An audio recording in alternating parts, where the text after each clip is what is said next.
ವಿಷಯ ಏನಂತಂದರೆ ಕೊಳಗಲ್ಲು ಹರಿತಾತನವರ ಒಂದು ದೇವಸ್ಥಾನದ ಒಂದು ಗಲಾಟೆಯ ನಿಮಿತ್ತ ಅಲ್ಲಿ ಅದು ಕೋರ್ಟಲ್ಲಿರೋದ್ರಿಂದ ಏನೋ ಒಂದು ಗಲಾಟೆ ಆಗಬಹುದು ಅನ್ನೋ ಒಂದು ಉದ್ದೇಶದಿಂದ ಕೆಲವು ನಮ್ಮ ಅಧಿಕಾರಿಗಳು ಇದಕ್ಕೆ ನಮಗೆ ಮಾಡಲು ಅವಕಾಶ ಕೊಡ್ತಾ ಇಲ್ಲ. ಅಲ್ಲಿ ಯಾವುದೇ ಥರದ ಗಲಾಟೆ ಆಗಲಿ ಅಥವಾ ಏನು ಭೇದ ಭಾವ ಇಲ್ಲದೆ ಎಲ್ಲರೂ ಕಾರ್ಯಕ್ರಮ ಚೆನ್ನಾಗಿ ಮಾಡ್ಕೊಂಡು ಹೋಗ್ತಿದ್ದಾರೆ.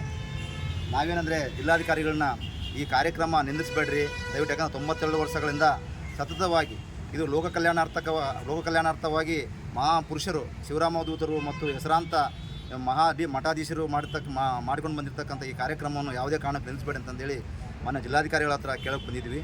ಅದೇ ರೀತಿಯಾಗಿ ಅವರು ಏನು ಈ ಜಿಲ್ಲೆಯ ವರಿಷ್ಠಾಧಿಕಾರಿಗಳ ಪೊಲೀಸ್ ವರಿಷ್ಠಾಧಿಕಾರಿಗಳನ್ನ ಗಮನಕ್ಕೆ ತಗೊಂಬಂದು ನೀವು ಭಜನೆ ಮಾಡಿಕೊಂಡು ಒಳಗಡೆ ಮಾಡ್ರಿ ಅಂತಂದು ಹೇಳಿದ್ದಾರೆ. ಅದನ್ನು ಸಹಿತ ಅವ್ರ ಹತ್ರ ಹೇಳಿ ಮುಂದಿನ ದಿನಗಳಲ್ಲಿ ಇದೇ ರೀತಿಯಾಗಿ ಮಾಡ್ಕೊಂಡು ಹೋಗ್ಬೇಡ್ರಿ, ದಯವಿಟ್ಟು ಎಲ್ಲ ಅಂತಂದಾಗಿರ್ರಿ, ಊರಲ್ಲಿ ಐಕ್ಯತಾ ಭಾವದಿಂದ ಜೀವನ ನಡೆಸಿರಿ ಅಂತಂದು ಹೇಳಿದರು. ಅದೇ ರೀತಿಯಾಗಿ ನಾವು ಸಹಿತ ಇವಾಗ ವರಿಷ್ಠಾಧಿಕಾರಿಗಳ ಹತ್ರ ಹೋಗಿ ಒಳಗಡೆ ಏನು ಕಾರ್ಯಕ್ರಮ ರದ್ದಾಗಲಿ ನಮಗೇನು ಸಂಬಂಧ ಇಲ್ಲ, ಏನು ಕಾರಣವೇ, ಬಟ್ ಆದರೆ ಏನು ಶಿವರಾಮನಾಮ ಸಪ್ತಾಹ ಕಾರ್ಯಕ್ರಮ ಏನಿದೆಯೋ 8 ದಿನಗಳ ಕಾಲ ಅದು ನಡಿಬೇಕು, ಅದು ಲೋಕ ಕಲ್ಯಾಣಾರ್ಥಕವಾಗಿ ಬಂದಿರೋದು, ದಯವಿಟ್ಟು ಅದಕ್ಕೆ ಅವಕಾಶ ಕೊಡ್ರಿ ಅಂತ ಕೇಳ್ತಾ ಇದ್ದೀವಿ. ನೋಡಿ ನಾವು ಅಲ್ಲಿ ಜಿಲ್ಲಾಧಿಕಾರಿ ಹತ್ರ ಮಾತಾಡಿದ್ದೀವಿ, ಇವಾಗ ವರಿಷ್ಠಾಧಿಕಾರಿ ಹತ್ರ ಹೋಗ್ತಾ ಇದ್ದೀವಿ.